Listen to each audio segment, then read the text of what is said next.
At Arizona State University, we've made online education better, smarter, and more personalized so you can go further in your aspiring field. I decided to pursue medicine once I realized that ASU did have the online program for biological sciences. You're still required to learn the same curriculum. You're still being tested on the same content that anyone would be tested on in person. The comprehensiveness of the program prepared me so well for medical school.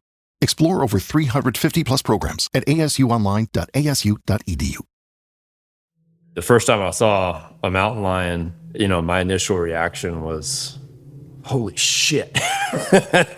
And then it was like, all right, where's my pocket knife? It's like, what am I going to do? Fight it with a knife? This is wildlife filmmaker Ben Masters. I'm a wildlife filmmaker, and I specialize in filming wildcats. In particular, I specialize in filming mountain lions. Ben understands why folks are terrified of cougars. The mountain lion taps into that lizard brain fear, not of us as an individual with hopes and dreams, but as a human being that is made out of meat. There are so many unexplained deaths in rural America, and almost none of them make international news. Christopher Whiteley's dead. Do you ever stop and wonder why?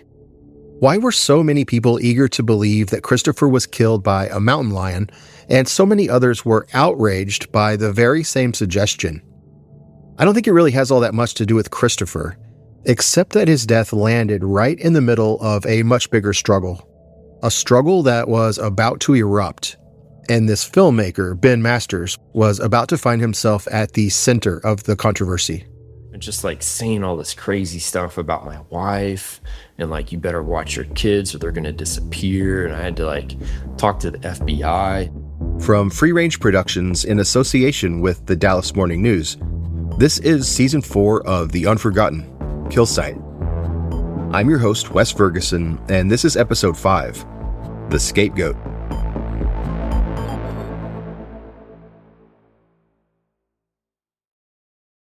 Ben Masters has spent more time in the wild, studying and filming mountain lions than pretty much anybody. You could also argue that he's the public face of mountain lion advocacy in Texas. I find them incredibly fascinating. I find them incredibly tough. And I find them in places that I love to be at. Mountain lions are in wild country. That's where I want to be. Back in 2015, Ben was one of 4 recent Texas A&M grads who starred in Unbranded, this epic documentary that raised awareness for wild horses. To prove the worth of these Mustangs, we're going to adopt, train, and ride them 3,000 miles from Mexico to Canada through the wildest terrain in the American West. Unbranded was really popular, and it helped launch Ben's career. In 2022, he wrote and directed Deep in the Heart, a Texas nature documentary narrated by Matthew McConaughey. His latest film, The American Southwest, just came out a few months ago. And going back to that first mountain lion Ben ever saw, for the record, he did not try to fight it with a pocket knife. I was around 20 years old, and it was early in the morning. I was walking down this old logging road in Colorado, going fishing, and that cat was just down there next to the creek bottom. And I kind of rounded a little bend in the road. There he was. The lion saw me. Same time I saw the lion. We both kind of stopped and looked at each other. And then he just jumped into the woods and disappeared, gone. To be very honest, I was scared. I think that that's a very natural and understandable response because it's this deep primordial part of our brain that is fight or flight. Since then, Ben has spent days and days with mountain lions in the wild, but that fear, it never completely goes away. The awe and respect is always there, and that little tinge of fear is always there too. I mean, they are a large carnivore that is, over 100 pounds a lot of times. They can take down prey as large as I am. I almost find it amazing that they don't predate on people nearly as often as they do. I mean, it's incredibly rare for a mountain lion human conflict compared to other large cats around the world.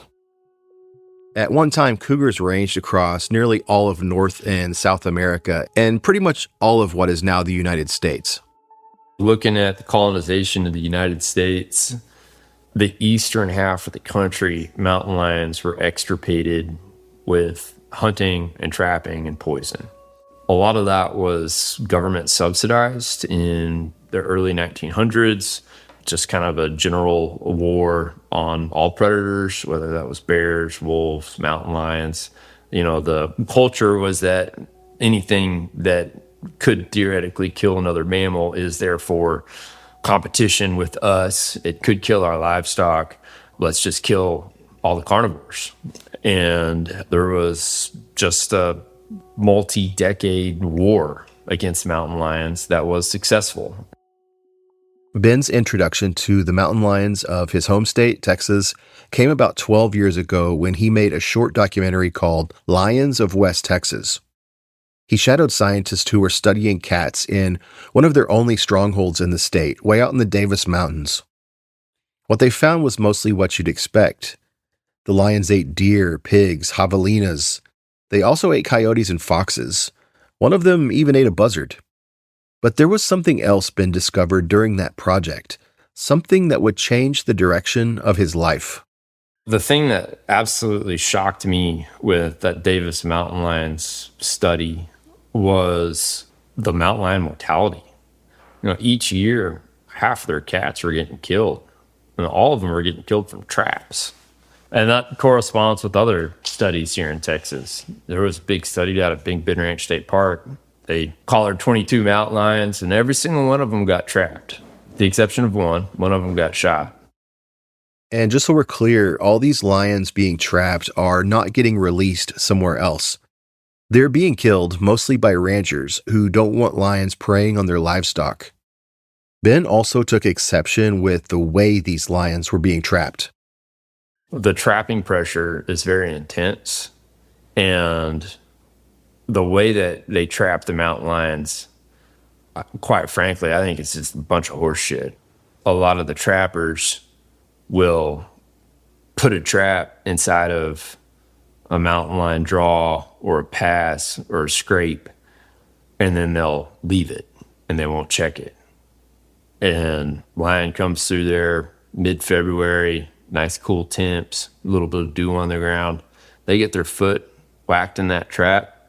It could take them a week, maybe two, before they just die of, dehydration or starvation and exposure. And I just take real issue with that because, it was drilled into me as a hunter. You have respect for your quarry.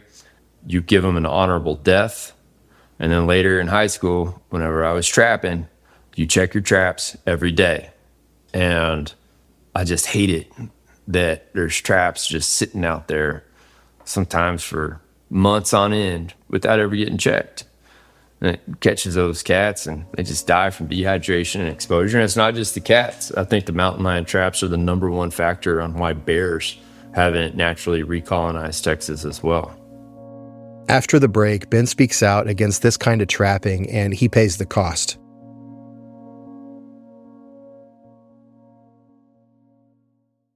I've been overweight pretty much all my adult life, but when I hit 40, I started trying to make a change, started working out, try to eat better, and I've had a lot of success taking GLP-1s, but I felt like I needed a little more help. That's why I just signed up for Brello Health. Brello is a wellness platform that's focused on long-term health, longevity, and performance, not quick fixes. Brello has transparent pricing with one flat monthly cost, and it was super straightforward to sign up with its all-in-one platform. Go to BrelloHealth.com today to see if you qualify. Use the promo code UNFORGOTTEN at checkout to get your first 3 months for $133 per month. That's BrelloHealth.com and promo code UNFORGOTTEN. All patients must meet with a healthcare provider prior to any medication being prescribed or dispensed. Any medications ultimately dispensed to a patient will be done pursuant to a valid prescription from a healthcare provider. Compounded drug products are not FDA approved. FDA does not evaluate compounded products for safety, effectiveness, or quality. Compounded medications are not reviewed or verified by the FDA for safety, effectiveness, or quality and are not FDA approved. Not available in all 50 states. So several years later, I decided to make a Planet Earth type movie here in Texas called Deep in the Heart, a Texas wildlife story that has amazing wildlife spectacles across the state, narrated by Matthew McConaughey. I'm immensely proud of that movie. Then we did a mountain lion scene in there, went out to the Davis Mountains, into this beautiful canyon that I know well, and we're trying to figure out how to pattern this big old mountain lion that we were calling Chuck Norris. He was the biggest tomcat that I've seen in Texas. I bet this guy with a full belly was like 155 pounds. And he was just this cool old tomcat with this huge head and these big muscular arms. He's just freaking ripped. And he was walking down this canyon once every 2 weeks or so on our trail cameras. So we started setting up blinds down in there, and we were waiting for him to pass by, and we were staying up all night. And sure enough, we get this cat patterned and figured out, and we're just getting the coolest footage. And then he comes by one day, and he's missing all of his toes off of one of his paws. And he'd gotten his foot hung up in a trap and then pulled all of his toes out. So he had his left digit, but the other ones were gone, and he was kind of gimping around the canyon. So lost old Chuck. I don't know what happened to him. I don't know if he died from that injury, if he got hung up in some other trap later on. Really ate at me. And then with that film, we kept filming after Chuck. There was a couple other cats that we saw there. And then about 6 months later, we saw a bear that had also gotten his foot caught in a trap and had bitten his foot off right above his ankle. And he came into our camera trap set and kind of laid down in this water hole and then hobbled off. And I don't know what happened to the bear. But that's one canyon in West Texas where in the course of a 6-month period, we watched the big tom get trapped and probably one of the only bears in the Davis Mountains get trapped. And those are just the ones that got maimed. I don't know how many actually got trapped. So I wanted to do something about it. And I felt like it was honest to the viewer for us to show them what we encountered. So we included that into the film. And that film was released in theaters, and it shows a 3-legged bear and it shows a mountain lion stepping into a trap. And I think for the first time, many Texans realized, what are we doing? Why are we treating our mountain lions like this? This is like the symbol of wildness in our state. We're just going to torture them to death. I think that it's something that most hunters don't like. There's a lot of trappers that don't like it. And I think that it needs to change. With that experience of seeing that cat lose its foot and then seeing that bear lose its foot, I started asking around how to make change in Texas and talked to a couple of friends that agreed with me. We formed a little coalition that we called Texans for Mountain Lions, and then submitted a petition to Texas Parks and Wildlife for them to do a handful of things to begin monitoring and managing mountain lions in Texas. What specifically were you asking for? The first thing that our group wanted was to start getting some data. In other states, there's a hunting season, there's a wildlife department that estimates a number of cats that then gives out tags of 20% of that population size. And then if there's any problem cats, they'll go and remove those cats, and there's kind of a symbiosis. In Texas, we don't have that. We don't have any type of data monitoring. We don't have harvest reporting. It is a huge unknown how many cats we have. Along with harvest reporting, Ben's group wanted the state to put together a management plan for mountain lions. One of their earliest and most controversial proposals was directed specifically at South Texas, where there aren't as many lions in the wild as there are in West Texas.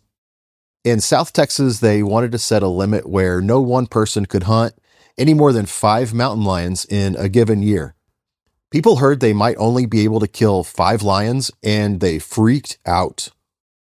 And that was kind of spun out of control into this narrative in some online circles that kind of painted me as this anti-hunting villain who wanted to take away people's ability to manage mountain lions on the property, which is not what we were going for. The most outspoken critic of any new regulations for mountain lions was this outdoors podcaster named Cable Smith, who has a huge following online. His main argument was that any new efforts to manage mountain lions would inevitably lead to a total ban on trapping or hunting them and any other predators. The idea is that Texans are out there relentlessly persecuting mountain lions, hunting them and trapping them, trying to exterminate them. Dude, I've never hunted a mountain lion in Texas, never seen one. And I hunt all the time. This is unsurprising, I guess, given the state of public discourse these days, but it didn't take long for this podcast guy to start referring to Ben and the others as cockroaches who were trying to infest the hunting community. The cockroaches are coming out, and we've got a big-ass spotlight. Like clockwork, fans of the hunting podcast started attacking Ben and his family. There was just straight up, threats on me. And just on my family, on my 2-year-old daughter. I'd love to get my hands on her, one person wrote about Ben's daughter. Threats included, remember that I can always find you and your family. Another was, better watch your kid. There was a very large and prominent account that was just painting me out to be this anti-hunting person that I am not. My kids, we eat venison and pork over everything else. I hunt. The idea that I'm an anti-hunter is ridiculous. But it was just really inconvenient and really just indicative of the emotions that start to swirl whenever mountain lion regulations come up. And I find it really unfortunate and really unproductive. Did that take a toll? Yeah, it took a toll on me for sure. Anytime you see somebody making violent threats publicly, and just saying all this crazy stuff about my wife and you better watch your kids or they're going to disappear. And I had to talk to the FBI and be hey, is this guy legit? Is this a person that I need to be concerned about? Or is this just some weirdo troll? And yeah, it's not a good use of anybody's time to be worried about your personal safety over you think that mountain lions shouldn't die in a trap for weeks on end. I think most people agree with that. And it was really frustrating. And yeah, it was one of those deals where it just makes you realize that if you get involved in controversial topics, don't be surprised if controversy finds you. To Ben's disappointment, the Texas Parks and Wildlife Department denied his group's petition. But there was a silver lining. We submitted the petition, and then Texas Parks and Wildlife threw it out and said, we're not going to do those things, but we are going to create a stakeholder advisory group that consisted of 20 individuals from across the state, including myself. And it had trappers, ranchers, biologists, state agency folks, wide opinion, very diverse group. And we had a series of 6 meetings where we sought to find things that we agreed on, things that we disagreed on, and try to figure out, all right, how are we going to manage lions in Texas? One of the most interesting things to me within that group was that nobody wanted mountain lions to be extirpated from the state. Everybody thought mountain lions were important. We should have some mountain lions. And that was a really great place to start. This was the opposite of that old mentality from decades earlier when we were still trying to kill off all the mountain lions we had. I wonder what had changed and why so many more people want mountain lions around now. We should have mountain lions in Texas, and we should conserve mountain lions in Texas because they're really important to our culture. and they're important to the landscape. You know, you look around at all the high school mascots and stuff, and 4 out of the top 10 are the lions, the cougars, the panthers, and the wildcats. They're just cool critters. And mountain lions, I feel like, give a wildness to a landscape that whenever the mountain lion is removed, it's just kind of neutering that landscape a little bit and ticking it off one more box to where it's closer to just getting paved with asphalt. The advisory group created a new set of recommendations that they took back to the Texas Parks and Wildlife Commission, and this time around the commission was a little more receptive. The commissioners asked Texas Parks and Wildlife Department to bring them a ruling that they could vote on that prohibited mountain lions from being in traps for more than 36 hours. Therefore, they would have to check their traps every other day. So the Texas Parks and Wildlife Department commissioners received the stakeholder group's findings and decided, 1, that Texas needs a mountain lion management plan, and 2, that we should have trap checks on mountain lions. Along with the new rules for trapping lions, the Texas Parks and Wildlife Commission also banned what is known as canned hunting for mountain lions. If you're not familiar with the term canned hunting, that's just where you keep a wild animal in a pen or a cage, and some rich guy pays you a lot of money to shoot it for sport. It's more common than you might think. It was a historic moment. It's one that I'm very proud of. And it was the first conservation efforts for mountain lions in Texas history. And I'm extremely proud to be a part of that. I'm so fucking proud of that I named my son Davis after the mountain range that we were part of. I thought you would have picked Chuck Norris. Those boots are a little bit too big to fill. For the first time in Texas history, Texas had at least a little protection for mountain lions. But protections on paper don't change what people believe. And that brings us back to Hood County.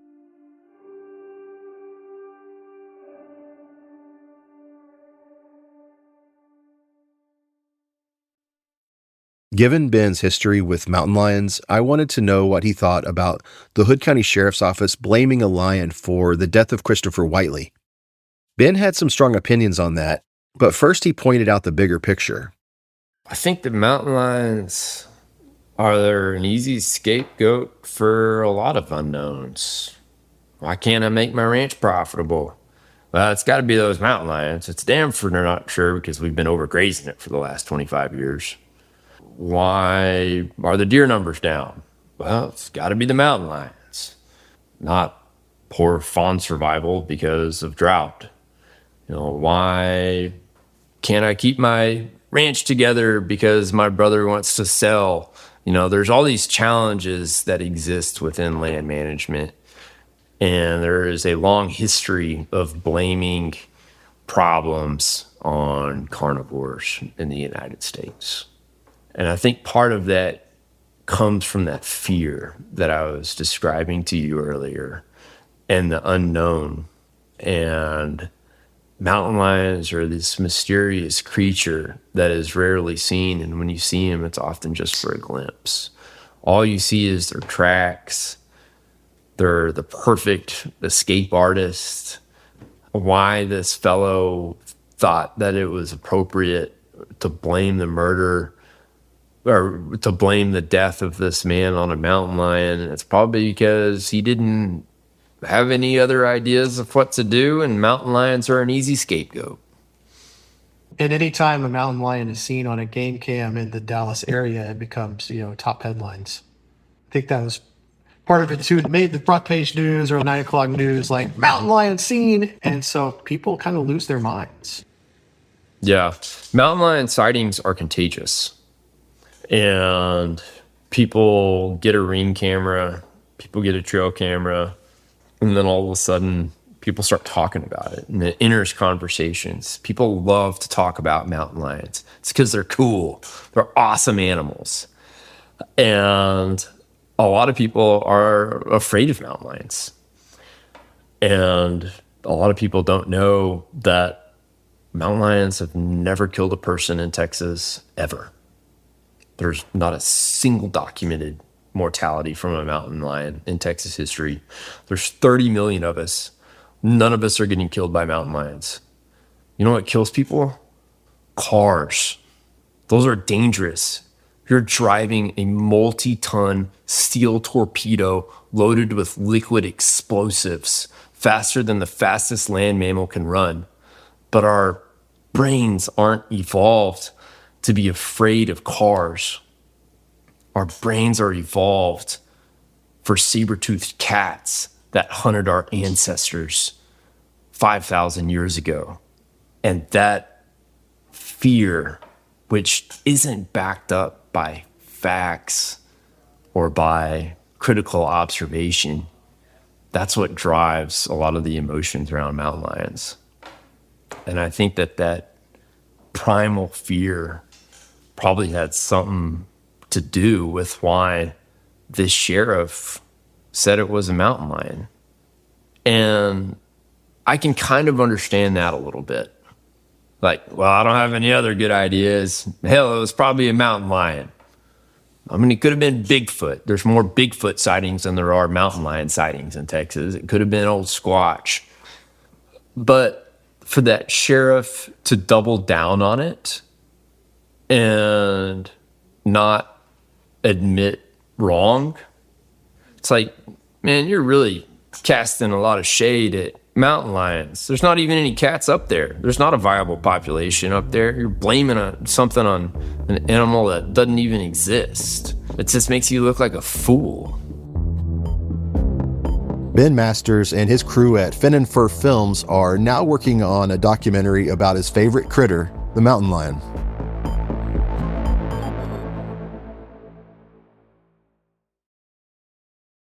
Thank you for listening to The Unforgotten. To dig deeper into the story and see photos, case files, and more, check out our newsletter at unforgottenpod.com. The Unforgotten is a free-range production. Season 4, Kill Site, was produced here at Free Range in association with the Dallas Morning News. Editing by Aislinn Gaddis. Sound design and audio engineering from Austin Sisler with Eastside Studios. Charlie Scudder and I are executive producers. Special thanks to Morgan O'Hanlon. Don't forget unforgottenpod.com. See you soon.